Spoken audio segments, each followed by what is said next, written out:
வணக்கம் gentleman ladies, நான் உங்கள் டோப். டேண்டட் அனிமையை பார்த்துட்டு அடுத்து என்ன நடக்க போகுதுன்னு ஆர்வமாக இருந்தீங்கன்னா இந்த வீடியோ உங்களுக்கு தான். ஆல்டர்னேட் டேஸில் வீடியோ வரும்.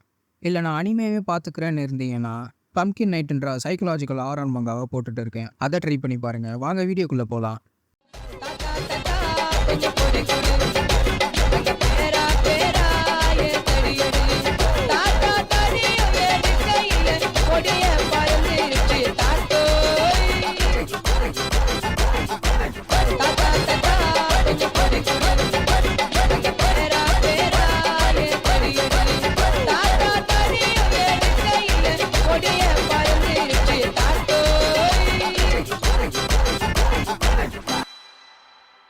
ஆக்ரோபேட்டிக் சில்கி அவள் யோகாய் ஃபார்முக்கு மாறுறா.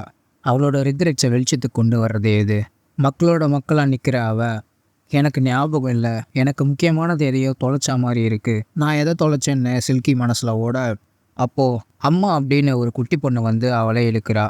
அதுதான் ஐரா. சில்கி திரும்பி பார்க்க ஐராக்கு அது அவள் அம்மா இல்லைன்னு தெரியுது. ஆனாலும் அவள் கத்தாமல் அமைதியாக நிற்க, ஐரான்னு அவளோட அப்பா தனியாக எங்கேயும் போகக்கூடாதுன்னு சொல்லியிருக்கேன்லன்னு அவளை தேடிட்டு வராரு. அவங்கள அம்மானு நினச்சேன்னு ஐரா சொல்ல, அவங்க அம்மா இல்லை, அம்மா இங்கே இல்லைன்னு சொல்கிறாரு. அப்பா அம்மா எங்கே போனாங்கன்னு ஐரா கேட்க, நான் பல தடவை சொல்லியிருக்கேன்ல, அம்மா நம்மளை விட்டு ரொம்ப தூரமாக போயிட்டாங்கன்னு அவர் சொல்கிறாரு. அவங்க எப்போ வருவாங்கன்னு ஐரா கேட்குறா.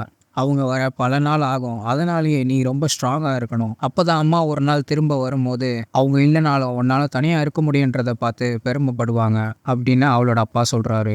பேக்ரவுண்டில் இறந்து போன ஐராவோட அம்மாவுக்கு ஃபினரல் நடக்கிறதையும் அவளோட அம்மாவையும் காட்டுறாங்க.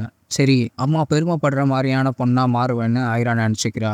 அப்பா ஐராவை கூட்டிகிட்டு போக ஐரா திரும்பி பார்த்து சில்கிக்கு வாய் காட்டுறா. அதை சில்கி பார்த்ததும் அவள் கண்ணில் இருந்து தண்ணி வர, என் பொண்ணு எங்கே ஐரா, இப்போ தான் எனக்கு ஞாபகம் வருது, நான் தான் ஐராவோட அம்மா, எந்த தீங்கும் அவளுக்கு நடக்காத மாதிரி நான் அவளை பார்த்துப்பேன், நான் அவளை ப்ரொடெக்ட் பண்ணுவேன், நான் கண்டிப்பாக பண்ணுவேன்னு சில்கி ஐராவை தன்னோட பொண்ணாக நினச்சிக்கிறான். இதெல்லாம் மோமோக்கு தெரிய வர அவள் கண்ணு கலங்குது. மோமோ அலறதை பார்த்துட்டு சில்கி தான் ஏதோ பண்ணிட்டான்னு கென் தப்பாக நினச்சிக்கிட்டு சில்கி அட்டாக் பண்ண போகிறான். இல்லை ப்ளீஸ் வெயிட் பண்ணுன்னு மோமோ சொல்ல ஐராக்கு மூச்சு திரும்ப வருது. ரெண்டு பேரும் அவளை திரும்பி பார்க்க ஐரா ரொம்ப கஷ்டப்பட்டு எழுந்துக்க ட்ரை பண்ணுறா. ஆறாம் இல்லாமல் சில்கி கொஞ்சம் கொஞ்சமாக கிரம்பிள் ஆகுறா. என்னை மன்னிச்சிட ஐரா, உன்னை ப்ரொடெக்ட் பண்ணணும்னு சொன்னேன், ஆனால் நானே உன்னை காயப்படுத்திட்டேன், என்னால் என்னோட எமோஷன்ஸை கூட கண்ட்ரோல் பண்ண முடியலை, நான் ஒரு மான்ஸ்டராக மாறிட்டேன், இதை விட நான் உன்னை காப்பாற்ற எனக்கு வேறு வழி தெரியலன்னு சில்கி சொல்கிறா. அவள் தூசியாக போகிறா, என்ன நடக்குது இங்கேன்னு மோமோ கேட்க, அவள் தான் சொன்னால ஆரா ஒரு பேட்ரி, அது இல்லாமல் நீ செத்துடுவேன். பிரச்சனை என்னென்னா அவளுக்கு இந்த வேர்ல்டில் இன்னும் அட்டாச்மெண்ட்ஸ் இருக்குது, ஆனால் அதை அவளால் யாருக்கும் தர முடியாது அப்படின்னு டர்போகிரானி சொல்லுது. இப்போ என்ன தான் நடக்கும்னு மோமோ கேட்க, உனக்கே தெரியல, ஒன்றுமே இல்லை, அவள் ஒன்றுமே இல்லாமல் போயிடுவா, அவளோட எக்ஸிஸ்டன்ஸே மொத்தமாக அழிஞ்சு போயிடும், அவளை பற்றி எல்லாரும் மறந்துடுவாங்க, உயிரோடு இருக்கவங்களும் சரி செத்தவங்களும் சரி.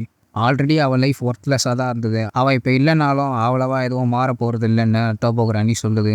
இங்கே நடக்கிறதெல்லாம் ஐரா பார்த்து ஆச்சரியப்படுறா. இல்லை இது ரொம்ப மோசம், அவள் சாந்தியடைய நம்ம எதுவுமே பண்ண முடியாதா ஏதாச்சுன்னு மோமோ ஃபீலிங்கோடு கேட்குறா. அதை மறந்துடு, சாந்தி அடைகிறதோ இல்லாமல் போகிறதோ அவளை பொறுத்து தான், நம்ம என்ன பண்ணாலும் ஒன்றும் முடியாதுன்னு டர்போகிரானி சொல்லுது. சில்கி கிரம்பிளாக அவளுக்கு அவளோட பொண்ணு ஞாபகம் வருது. அவள் டான்ஸ் பண்ணுறது, நான் உனக்கு அழகான துணி வாங்கியிருக்கணும், உன்னோட இன்னும் நிறைய விளையாடி இருக்கணும், நான் உனக்கு இன்னும் நிறைய பண்ணியிருக்கணும், நீ மட்டும் எனக்கு பிறக்காமல் இருந்திருந்தா நீ சந்தோஷமாக இருந்திருப்ப, நான் உன்னை ரொம்ப கஷ்டப்படுத்திட்டேன், என்னை மன்னிச்சிடு, தயவு செஞ்சு என்னை மன்னிச்சிடுன்னு சில்கி அவள் பொண்ணை நினச்சி அழறா. அப்போ பட்டுன்னு ஐரா வந்து சில்கியை கட்டி பிடிச்சிக்கிறா. ஐரா அவளை கட்டி பிடிச்சதும் சில்கிக்கு அவள் பொண்ணு கூட இருந்ததெல்லாம் ஞாபகம் வருது. அதெல்லாம் நினச்சிட்டு, இந்த மொத்த உலகத்துலேயும் நீ தான் எனக்கு ரொம்ப சந்தோஷத்தை தந்தன்னு சில்கி தூசியாக போகிறா.